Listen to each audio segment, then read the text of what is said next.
இவருக்கு காவல்துறை ஒதுக்கிய நேரம் டிவியில் எல்லாமே வந்த நேரம் வந்து 12 மணி 2 மணினாங்க. இவர் சாவகாசமாக 7 மணி வரைக்கும் வராரு. காலையில் மதியானத்துலேருந்து மக்கள் சாப்பிடாம இல்லாமல் அவ்வளோ பேர் அங்கே நின்னாங்க.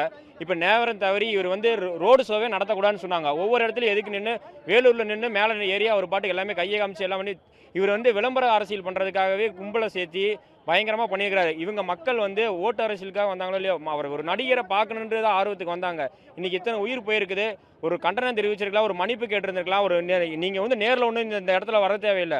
நேரம் ஒரு மெசேஜை போட்டுட்டு நீங்கள் நேரம் திருச்சியிலேருந்து ஏறி வைக்கலாம்ல. திருச்சியிலே தங்கியிருந்து நாளைக்கு காலையில் இங்கே வந்து பார்க்கலாமே. சிஎம் வந்து நைட்டு 1 மணிக்கு இங்கே வரேன்னு சொல்கிறாரு.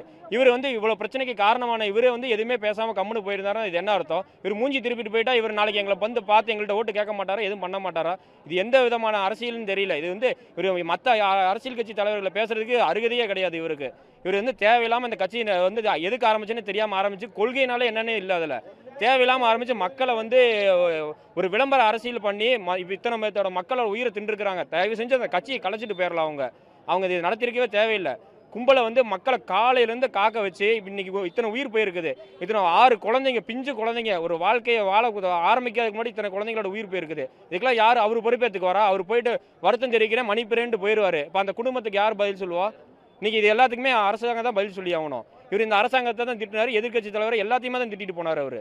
இதில் வந்து என்ன பிரயோஜனமே தெரியும். ஒரு ஆறுதலுக்கு கூட மன்னிப்பு கேட்டுட்டு இந்த திருச்சியில் ஒரு நாள் தங்கிட்டு நாளைக்கு காலையில் இங்கே வந்து பார்த்துட்டு போகலாம்ல. சிஎம் சென்னையிலேருந்து நான் விடிய நைட்டு இங்கே 1 மணிக்கு வராருன்னு சொல்லி நியூஸில் வருது.